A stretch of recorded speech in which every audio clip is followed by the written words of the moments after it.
हम लोग शुरू से कह रहे थे कि भारतीय जनता पार्टी जो है लोकतंत्र और देश का जो अम्बेडकर साहब का दिया हुआ जो संविधान है उस पर हमला करना चाहती है। आपने 4 लोगों को अरेस्ट किया, जो लोग इंट्रूडर थे, जो हाउस के अंदर घुसे, आपने अरेस्ट किया। किस चीज़ पे अरेस्ट किया? UAPA के तहत अरेस्ट किया। और देश के प्रधानमंत्री, देश के होम मिनिस्टर चैनलों पर घूम रहे हैं, ज्ञान बांट रहे हैं। लोकसभा चल रहा है लेकिन हाउस के अंदर आके नहीं बोल सकते हैं कि आपने 4 लोगों को UAPA के तहत क्यों अरेस्ट किया हुआ है। और आप उल्टे क्या करते हैं? जो विपक्ष के सांसद हैं, 150 सांसद को आप हाउस से बाहर कर देते हैं। हम तो लोगों को से यही अपील करना चाह रहे हैं, समझाना चाह रहे हैं। आगे चल के तो अब चीफ इलेक्शन कमिश्नर जो देश का चुनाव कराएगा वो भी अब देश का प्रधानमंत्री चुनेगा।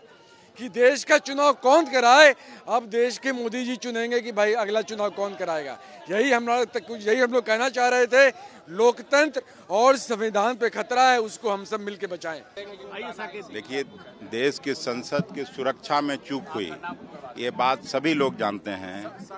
और देश की सुरक्षा में जब चूक हुई, पूरा दिल्ली पुलिस को धत्ता बताते हुए, CRPF के जवानों को धत्ता बताते हुए 2 लोग पहुंच गए दर्शक दीर्घा तक।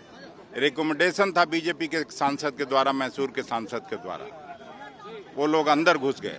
पिछली बार जब संसद पे हमला हुआ था तो आप लोगों को मालूम हुआ, सीढ़ियों पर चढ़ते चढ़ते देश के सुरक्षा कर्मियों ने उन लोगों को मार गिराया था। लेकिन इस बार तो स्मोक बम था। अगर स्मोक बम के जगह कुछ और बड़ा बम होता, साइनाइड लेके पहुंच गया रहता, तो आज तो संसद में कोई नहीं बचता। तो इस पे अपोजिशन का केवल डिमांड था कि जब कभी भी जो संसदीय परंपरा है कि संसद सत्र चल रहा हो तो उस समय गृह मंत्री, प्रधानमंत्री खुद आके अपना वक्तव्य देते हैं। यही डिमांड था विरोधी पक्ष के लोगों का। लेकिन उन लोगों ने अड़ियल रवैया और अहंकारी रवैया अपनाते हुए अपना वक्तव्य देना उचित नहीं समझा।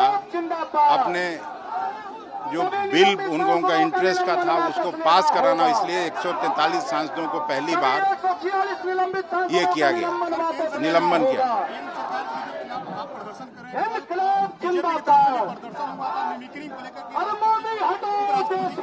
मिमिक्री करना, कार्टून बनाना कोई अपराध नहीं है।